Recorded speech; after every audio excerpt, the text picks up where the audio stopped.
na ya woni pama o na unu arada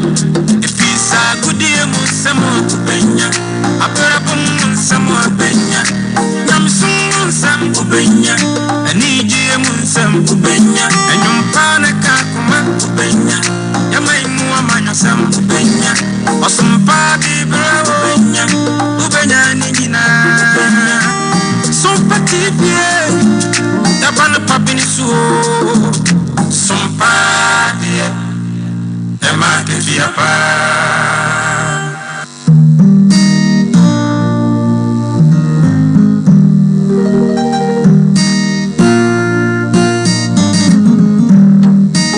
Onu tuki epuwe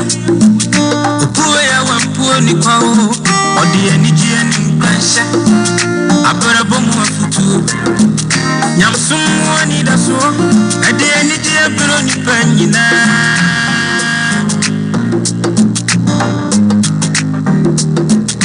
Sompa ba Elepe sunima Sompa TV Yabo Sompa ba Elepe sunima Owe fete enu tu sompa Fato Sompa TV Naya wani pama o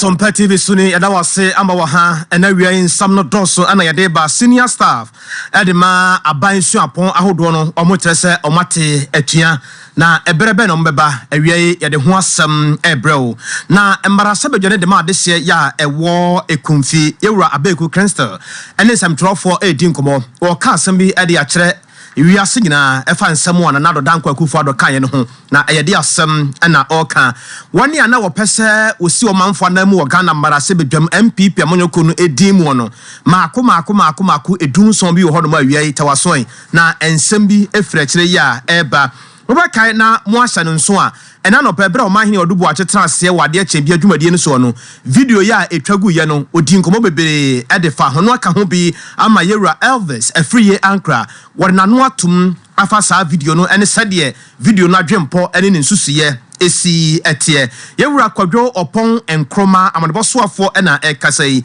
na wode nsem bi mu nkyerkyeremu emma man ena afenso Ghana fo nyina sade gibe ya Yeso so yebete enema ase na adesie bi ya ewo pon katamanso ya kyerese eno so wo enkramantam wo mene santrofo edin komo mo kyerese asetena mu ade ba ko mienu miensa bi eha wo mu a kyerese eja wo mu tipa ye pa wo mdwene ho ba bi a wo ntime entiase abusua yebekọ twefo so mensene court bi e wo ho wo wura bi e wodi mfinsia no aduana miensa ya wo ye osankani dada akora na ye friend George Entry ewi asen somehow ni patene ho ase ya wompe wa ya ade bia ma kyerese emra ekura no tenten na de yetie ewo ndc amanyoko no dimu ewo na Vrongo Central bato mpesua no so ense opani ba ko na wodi akotene pa ewo ndc amanyoko no emuye yewura Mark Orin Wayongo papa yi odaya wansore emu asem etesen ensam no pika ho awiai na nakwabra kese matrase mede ebra so awia pramtobre kase wo Sompa TV so abusua onhwe wo Sompa TV so no yenuanom ye wasantemantamu efa bi wo Sompa 93.1 FM Sompa 93.1 FM enuachi sa wo kobono ena afenso hafone ne mpotamu a yenuanom Sompa 98.9 ekwanya akochiame ni monum sukuram tenten ne mo se bia wo kobron na puo ye fam so a bohu adanse banom ene apamdada mu nyina sukuram ewo tachiman enene enkranza ne mpotamu ya kyerese enya asam koto wiei ya hintasam nyina no ne ahode nyina no yenya e de free mizomu mizo ba yi wa me hu sampa nipa de wo ye adwumaden na obre a berepam no o sa woji wa hom nso a na kyese eye mizo any 5G Dr. Silas Adaroma ba bia obehia no waji kuro ya boso ba bia Dr. Silas enamu woni ye nuamba no wusi aka no agina dodo bia wontimi manso a woni ne din komo ba package bi kama na wodi abrew 21st clinic ni asiatica expert no ankasa ye na yaje ho abaso body nyina ba bia tutumi ne kabra yare kaye bia so no yesa edifiri honom na of course, we are the fastest internet in the world. Cloud internet air froze bra. Top high 1 year no Love FM and the D and Redemo. A be heba clinic air fro our tunnel so patapa new site ho. Yare bia o tuase. One Adaroma and a Tabita clinic. Nipana we Dr. Tabita Samodie. Monfadem Randa Nipano. Obagina fro how any sa and Guasieno emu and some shasieno any.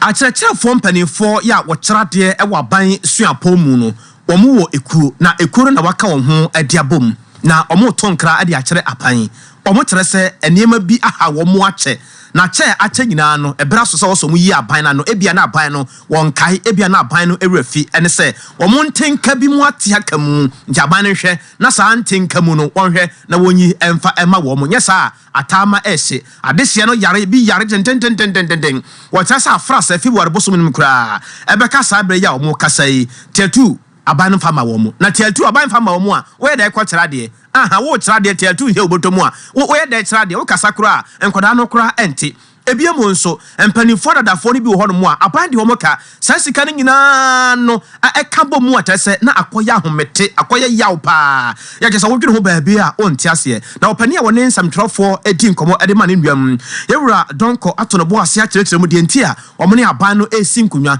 na atua na omate no omonim da ombesa ba biemu kopem se omoni aban no besia na adehiade ne nsampa wo de agu aban no no aban no betase ne mako na bopo ede ama wo mu ansa. You are bringing a catch up by there. Don't you can down pensioner last year went to from India. I can say, yes, yeah, and a day before me. Before I go back, down 10 months now, on tia wait, nay associated what interest now come 3%. You pay them simple interest now, oh, you see, on tia 3% interest. As I have been doing, what's your review? 2010 to 2016 dinner odi 14 na on average dem brand nation kotokumo o use simple interest no so e catch there ya man long ago case no labor commissioner ya kan wasam there we are still insisting there o use the appropriate interest rate dem simple interest no use no yen university senior staff yes yempe no one is bigger than the laws of this land and o use the appropriate 3% interest no for me because of the emergency yen members now retire from 2020 to 2023 no one lump sum no wotun chiama one because Abusaye Isaac Donko ena yetene nka yakua ni mo nsam foforo na no pai wade ache be adwumade nso no mahia odubu atetena ase nkomo pi ena etwa edigu ye no ne nyina no eye somampani na do Danko akufo ado ade atodwa ekere se adehye ya ewo ekumfi ene mpotamu aba no omoto ye no motutia na namusini ya wo honum na watu atia ma namusini ya wo honum na wo san hwese mensa nye mpontonwuma emfama wo ye ne sa ba bia enye ye sa asem we no ntiase bia hedanim enti ono de wo ka ne play yese bia play fa se na ade sere hwe anim se bia obehu ne nsa no adwuma bi wo honum no no ma hu no sa na ye aba na omoto ye no ena ma sa ade ni nyina aba na ena no pay ye wro ma hine odubu akene abeku krente wona ye bra se badwane de ma ade se ya ewo ekumfi honum edinko wono wose ye menu o ma hine anope de mani agio ene sen omampani na nado Danko akufo ado asema waka no we de se obi nsi trodo mfa matoa na nado Danko akufo ado na afra se wo ye campaign de man disa manyo kuro no chese ekwan na bie apai pa se sawufo fita na wa chechirem na nado na comment no kosibu it's unfortunate the president make a study to me no I lose talk kakra that's all I can say yes there's a to be one naked what two are betsy me pets na meji me na jama mo the what are you trying to say they lose talk it's very unfortunate comment very unfortunate and can you me why can the massive no bin kedo and can say the whole president it will be one that kind of the comment I made it when people are not happy with Nanado no comment at all the president no nakasa no entwe one kase yi opeyina ngasada na yewura ewie ye no ne nua ya wone ne kwa akansi na woje akunwa no edi firi ne nsam wo no eye onabo ato kujo na omahene edane ne ho woni fafa so kakra busa na se papa nsam wo aba no wate bi na asem a wura kan ye no wo bo asem no po a wo bebo ne posen won't you want to see how so question yet? Now, MP4, you join the same. You'll not be government on policy. You'll not be government on many things. You'll not be a BICG project about your petrol. Now, I think we say, Sana, and you are personal. Over church, I'm sure a cool president, and I could be a drum person. I mean, yet is a fellow so can see here. I don't bring any city and the compare and if you know, as more culture may say, and the parts of it to read that city, no. Because at the mills, president at the mills that way baby kono and that papa. In church, I say maybe I can buy it. Say already depend. Could be situation magic. However, Obama, my minister, damage me abwa ekumifono. Ne aye duma ukumwa iboba satame say miam. Presidents will up with the number of children people to thank them. Over them was it. So also Obama me. No catcher also said, or the me see that time actually one appointment. The one appointment, you know, I'm a meeting on my development. Yeah, you do development about. So I'm also parents. The first time I parent here say, one is one part to every would go. So catcher said that the first program I have never complete. And this is also a complete factory. A complete juice away from here. And then you didn't none of my can you ask my name a complete product and we don't get to go to Kawana Makra, because we didn't come out there. All of my car was a cast and I'm not more toy. Iratu kujo ana yetene kan na NPP amonyoko no dimu na yebo adiawura nsantwafo nhyiamu de bi ekoso ewo Alisa Hotel wo Nkramanta no na dwumade no ase no Justin Kodua Frempong ya wono ye twotwofo pani de man NPP amonyoko no ebi ase no achi National Executive Committee no mpanifo na feso National Council mpanifo omunyina nso so ebai asam tentene ni tietia nyana ye nkontabu a na omobie so ede ama nsamtwofo no nyina no ene se the Appeals Committee de man NPP amonyoko no adisqualify nipa mako edu enson ni nyina no ene se amanfo esore na sori amosore na omo kansem bi ede afa krata wafa ya opese emakwan na okosi omanfo na mu ewo Ghana embrase bedwa no emu na ne nyina emu nsoso no ena na yebusa yewura Justin Kodua Frempong ekere se wadaroma bunkunta no eteyen enya ntia krase ba bi tese bi a nhyaye so abaton pesua no so njanshin bi da so dendenden cheche ne nyina mu kire se na ne masikoi on say obejina say yan trom swaba na omuda party na nemu ewo mrashe beja no akansi e be koso na omu exas no omu eyi nipa 11 in the free mu ana omu e pass nipa 326 ana nipa mi no omu refer omu ma National Executive Committee ana nipa mi die omu ad omu pe ati assess omu nkobi na omu so ana omu pa obia so na omu ko contest nipa 29 ana nipa ba ko de forms no wa fill ni yi ana nipa mi no so omamba vetting committee and now side so nipa ni bi so appeal to National Appeals Committee amwa no mo ni vetting committee no enya adwe tene part no National Executive Committee ni share no any new development ebem no nipa National Executive Committee agia 2 so omo file forms no 376 so omo ba contesting then no you assemble for a court no efa inshare so ti me no mo ka say inshare so abato no ya twentwen so ya kopenta ma court assemble on the be yefu eto so bi nipa National Executive Committee agia 2 say omo ntimi engineer bi nipa 17 ana nipa National Executive Committee agia 2 so meeting na no 325 na enu achi yebusa na se adehye nso ye wo sunwane East Abaton Pesua no so no wo mo so ewo interest umpa wanya akonya we eho asam no tesen ene nkoma e course na afi so braso party no so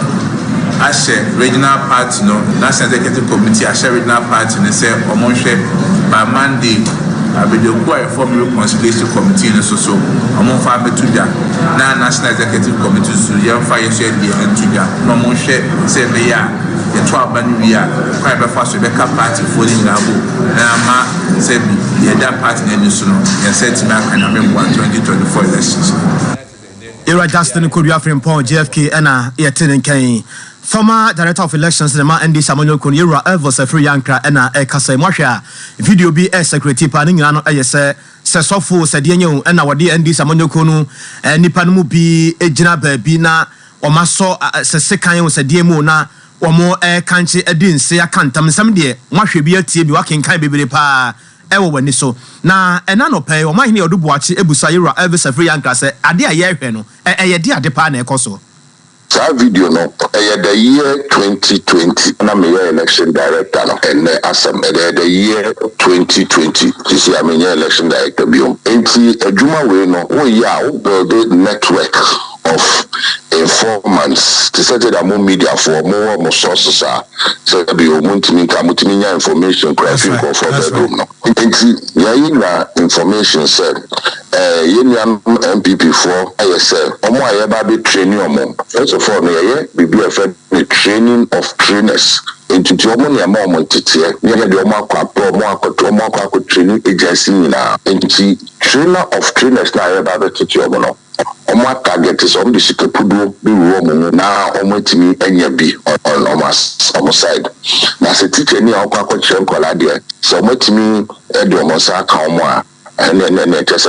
na agents na kasa there and your day more now for the next stage no matter target agents no as ma make BCB 2016 also so you na him said ya sikoy as director of elections na was say a pep NBA bitimi dey sisa there na no nti the never be gu akwanu. Now we are one of them. Yeah, no, I never be welcome, but we are one of them. Now we know. Yes, no. I was say amount for a shy. I'm Christopher. I'm swear a Christian way. Now I'm here sabi Muslim for Muslim for the Sheikh be a buyer. Now I'm traditional religious so at the wulu mo a buyer. The whole wulu what is a Sompa wash up right. And what you busan says 2024 na nchane yakoto aba no and also so de akeka akoyede ne wom I see they are any to for 2024 elections. And you know, and almost circulated to this has nothing to do with 2024 elections. We are 2020. I'm no longer the director of elections. It's about Ashada and almost push said 2024 was some and the back because one of the methods some person be useful, some be used to scan and no now who said your method so I meet at the cap of office. President President Obijina Independence Square when we crash on or swear. It's animal region just said who said no plan no more for 2024 no. The issue sika extensively no says animal from a Facebook card Yera Elvis Free Yankra we are from to broadcast in Sompa TV so na wo guso yenuanom ya ewo bono na hafo na afenso so ne importam ho nyina so efa bi ewo Sompa 98.9 and afenso bono ne po ya famu no eye Sompa 90.7 one ya wa santimantemu ekramu ewo Sompa 93.1 FM yenyina ne ya ka bomu yenuanom centers bebre tire che wiai ye live ewo social media handles nyina wo dwone ye ho no ade ekobia so no behunu wani so ade yewura kwadwo opon kromanchen na yadru wanene amane boso afo na wode nsam bi atudwa Ghana fo afrase busan nsam se broadcaster bill na ho asem etese na was Ghana fo monto mo bo ase right information bill ho sansam boy na Ghana fo yina hu kwampa aban ede ho nsam efa so bia wo pese wo te asem bi ase wo pese wo bisa asem bi fa niema bi a wankasa wo nte ase ne ade a kwa kyerkyeremu a na no na Ghana fo ebusa se ba bi ya beduru no sa broadcaster bill ho sansam na koduru mrase bedwam na mrase bedwafo no so san na mo ka ede afa ho efiri se yadwuma no aye no ton be bia na ewo se wonya kwan na wo biebie niema mu wonya kwan dosu ko ewo niema bi se ba ya wo betimi atensem bia se no nya nsempo bia wo betimi bebo ho dawuro ede a kire wo manfo na mo se ko ba se bia niema bi koye kesere ne ya na ha dwen yewra kwadwo pon enkroma. Just yesterday I received correspondence from the Attorney General on the 2024 redrafted version of the broadcasting bill for us to respond to, and we'll be responding to those issues. The reason for which there's been a delay in laying it before Parliament is not for want of a political will. I think we've demonstrated enough when it comes to laws to deal with free expression, etc. We're very committed. The RTI Act and its implementation story so far is an example. But the reason is that the last draft has been overtaken by several events because our industry is a fluidly growing industry. For example, the last draft defined broadcasting only to refer to television. And I think as was presented in the report today, you have OTT, you have all other forms of technology-led broadcasting. There are a number of other issues also, but in the last draft, issues of responsibility for moderating content. So if you're on radio and television, broadcasting applies to you and you are responsible for moderating the content that comes out. How about if you move that content onto your Facebook page and somebody goes on those posts to make comments which you would not allow on radio or television, be they defamatory or ethnic inciting? Era kojo opon kroma na yetene nka ye kokpon katamanso Prince Bar Bridge bi ya kire se ha amanfo adwen e wo mpotam hono mpa woni a wokpon ene ne mpotam adnim ba bi a me ka ho asem ye pa na omo kire se honom no ensamso bi wo honom a ha adwen ye pa sa kpon katamanso Prince Bar honom no ya de se enam se ensamso no emoa akobade ani ade ntina manfo bohu a awieu anopawo anadwo ho ansa akronfo ba honom omo ha adwen tete amanfo no papa na addition nsamtwerefo di ho komo kakra mu be hwe bridge so ama nipa api efiri bi abeboa enti ene kura nso ye hia mboa efiri Ghana obi a obeboa bia ye nim se afi abato ye ntimi nka se mo anye bridge a ye nto aba na ye hia mboa because ye hu kire wa ase bo ye wankwala ase enye dom kitwa na wa ase no nkwala mo wa hase ebini mu sori ahomachi a omukodwuma mi a mi yetimi bebo mi dan say omumbra na mi bebo amanfo because omutumi besi ema amrobes ekura etako mo hase enti oma be friend da ku ma bibini ne kunu ko market so dey bebre ehwe ne ekoso ya ahomte asefem efise obepon afre adwuma obeba nsu ato aya bridge mama untimi cross okada kura ntimi nko na aba dance obeto no camp onye adwuma okada ntimi awusia we eye ensamu a efiri pon katamanso ene ne mpatamu eba na yenko twifo praso mansinum na twifo praso mansinum a ye kɔ yenua bema ya osi anam ewo ho eye Eric Anan na tie Eric Anan ato yankra bi ede afiri ho se owura bi a wonya mfinsia no aduana miensa oyobi a wo yeshankani dada akora ya kire se ne ho akire no na ne nyina no ekoba se oyobi a yese osantete hahama osi onimfom kakra nti otete hahama ena abaya bi a wonya mfinsia no edumienu ewo mpotam honum abaya no fi twifo edwaben ya no ewo twifo atimokwa mansiremu ewo emfimfim mantamu abaya no kyerese nansen wo hu nsansane bi ewo nipadua nani asa wedie no krukyire be ba ho a wa ya nya de se ekọ na obi ka kyene se ne saade a wonku hu yewura George Entry na obete ne tade ama no na ebra wo pie George Entry ho se George Entry di ni wura dem eye bafua opade ni de wura dem kra mi se bianka obebusa no ekwan so anase den wode ni wura ho no mo ane se wafrase a se bi enua ba yi a wonya mfinsia no edumienu yin wafrase a owro na mo ase woro na mo ase se asa agrad kikiri din na je se hwaye din na ebra kukuru ekoso ne ade sa no asemi January ya dane toso miensa ena sa asemi esiye ye koye ba ena abaye wonya mfinsia no edu emienu yin ni nua ma mienu ehunu se da bi omu nua ba no kra wo mo se wo kɔ wura yi ho no akɔ pedro ya ye ni nipadua da ne se ba ya yare ne betimi akɔ o ma twɛn na wo masade o mu ti no na o ma kɔ hwɛ de wom wo mu kɔ ye kɔ hwɛ ya nyasem kuma akura dem ho wa woro curtain sagu fom ne ma kɔ so tenten ya kyerɛ aprosifo nso ba mu a akɔyɛ aprosifo asem na owura Charles Donko wono ɛna ye nua ba yi ne na na bema otonobo ase de nsem no nkyerɛ mu nyina de kɔ so nyina Emma Eric Anan ọdún kọ́ ní mpẹ̀rẹ̀ nínú sẹ́ ọmọ àná ẹgbẹ́ àná mpẹ̀rẹ̀ sọ́n wúrọ̀ náà ọwọ́ ọ̀hún náà ọ̀hún sẹ́ nkọ́ra ní jẹ̀yìn sí ẹwọ ẹ̀dán náà ẹ̀dán mu náà ọ̀pá mu nkọ́ra sọ mu mpie kó di àgọ́ nti hɔ náà akọ́ra hwẹ́ sí náà wọ́n sẹ́ wọ́n yẹ náà akọ́ra no esuru nti wọ́n sẹ́ wọ́n pa ne kyɛw sẹ́ pampacho because hey ade a me ya so wan ye din ana say sa wo kono ka che o maame a mekun maame so ka ho so ka che akora sa ntia akora no bu hu ni radio o say radio sini dem no afa obi ni high say akora ye didi a obi nti me ngwa de maame na e maame keto no de ntumasi akora no kokun so on so ka che dem next door neighbor ne dan ni anu so dan ni amuto aso nti on so ka che ni dem enti abra si na course wi ye no na akora ne course ani na akora na kese akora to akora na che se papa no wo na dross e wo ne mpa so no o sa se wo de wo afa wo de takrama fe na se abusia yewura Charles Donko ana yete nkan na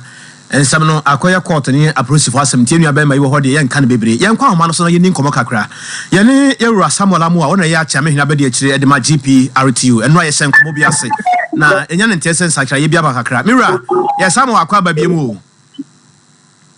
mira Amu ame Samuel akwa ba bia mu wadaroma mira Samuel Amu a wo temenka mira Samuel Amu ampa cha wo temenka abusane kasama fo abedi echele ma GP RTU Samuel Amu na 18 komoni na no yes 30% increment ya hwe ani muso nyame ya atomo a bosumi ya yewrem de to so aduonu mienu ebe hyase no eno aye ne di nkomo no wo hye yembo se woni mpanifo be di nkomo ba ko mienu miensa na nya ne nte se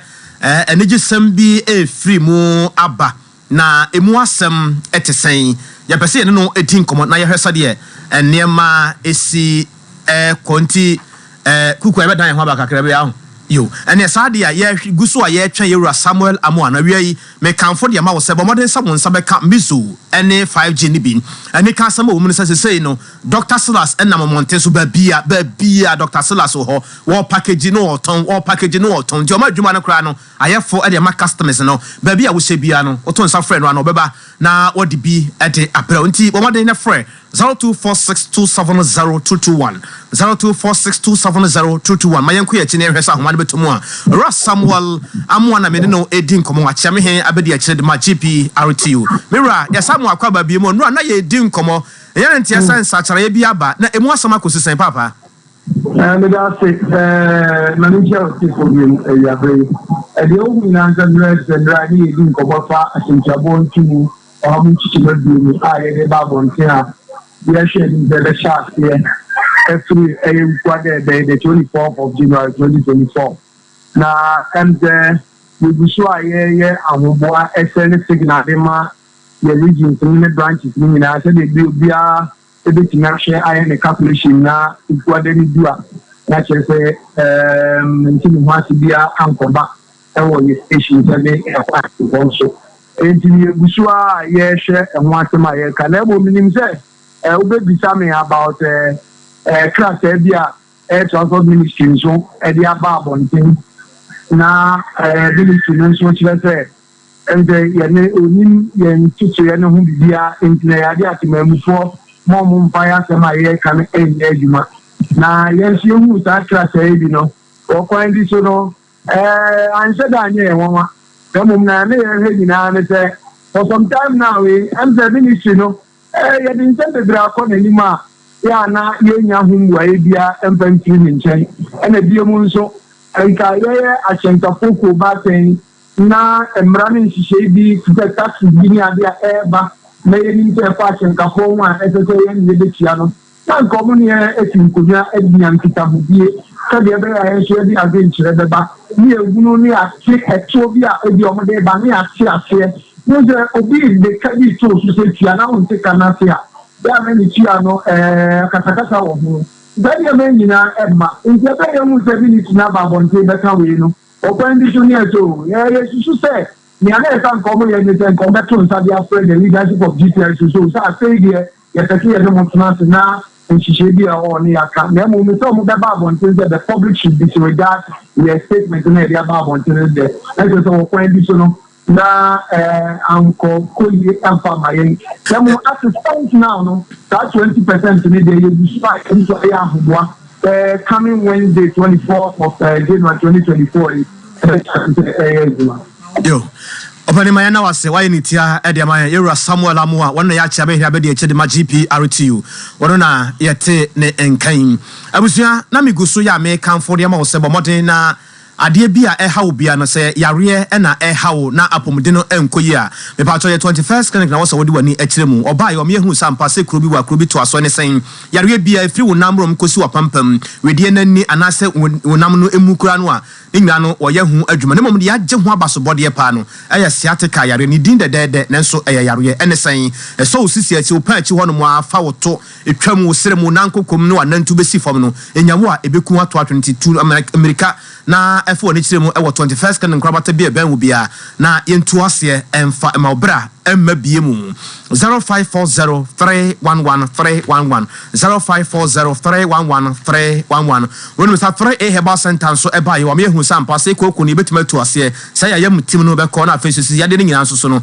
se betimi atu ase ama na ko na ya num nuro bia ya se yesika emfa so bia amaso wato apete ba bia ye ton enuro bia sisi ya de no ebetu ase koku no be ko ba bia fifiri bia emfa woni emfinsia ya edi e 3A Herbal Center wonsa no adwuma ya wode aba bodin koko master kolna dane heba misty ene apedan kwa bia tondro bia no wo so petre A Herbal Center dura watu din koko master no na efa ye wo hu aduru 0546107107. Of course we are the fastest internet in the world. We are cloud internet ade bia fa internet hu bia no top high higher ye ne nuanom Love FM ene di ahwane mu ko na ade bia da enya hu adwuma emfa ema 0244 601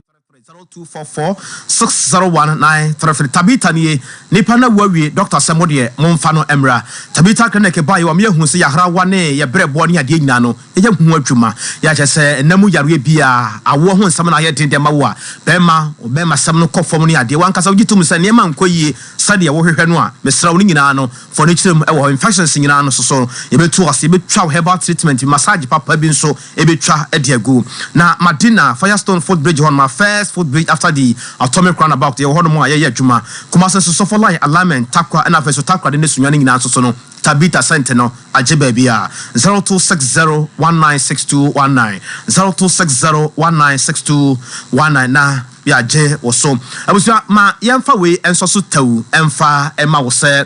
medikan eboso ebra na mede atifin sam no ema wo se yewura Mark Wayongo edaya wan sorry abusua ne ho asam kakra eyese empanifo ye WNDC amanyoko no edimu ewo na Vrongo Central baton pesua no so ena empanifo so e de krata ababonte eterese wo pani wo de wo brempom wo de kuniri pa ewo NDC amanyoko no ewo na Vrongo Central baton pesua no so ewo NDC amanyoko no edimu na krata ya yensa kabi ya terese empesua no so nkitahudie bofotene edema NDC amanyoko no eye babale Alegiwe Lamuel Kelly wono ena nensam trofo edin komo ana water sampa ne yatie no sapepepe enetie yewura Mark Wayongo odaya wansori okyerese papa no waye adwuma pa de aboa party ne kanko ne bibia mu mobeka ne wahye ne so opani 2016 ena waje na home ebra election no course no wanya ena waje na home opani enyuma bebre ena waye former interior minister wono kwa na esaye panimpa edema radio station bia e water my friend say Diamond FM na ebra na wote ase ne yenko ye chika ne ntietie ne nsam kaka no achi na ye hwede wo. Universities should be monitoring it, and if they do anything untoward, they will be dealt with according to the law. That's why the president indicated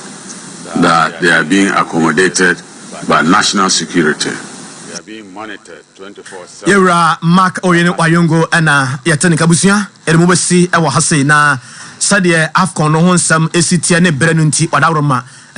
saa ne yebeye no a kakra na wo bompa ya no abobia magana nso ene yegina kono ene Egypt anwumere na ngwa 20 abusua de mobesi ha wo hwe bi Sompa TV so ne Sompa 93.1 FM FI wa Santimantan Kropon Kumasi Mbronda po FM yenuanom Sompa 90.7 ena afeso hafo ne importem nso so no kwanya akone dom no FI e wo Sompa 98.9 Ra Sante yebo Benedict ena yesamufo pani kuku asomu Libya Bogas of Mami Premier na kwaso ajewa akode ena afeso so no abusuafo nyina ebo aya MC abusuafo nyina nso so bo aya Mami ya Grace ena dom no so kabo mu a ye de brew na nakwabra kasi ni sabre de me sorry ama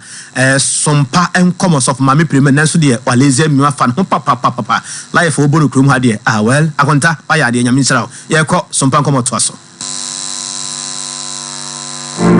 here in Ghana.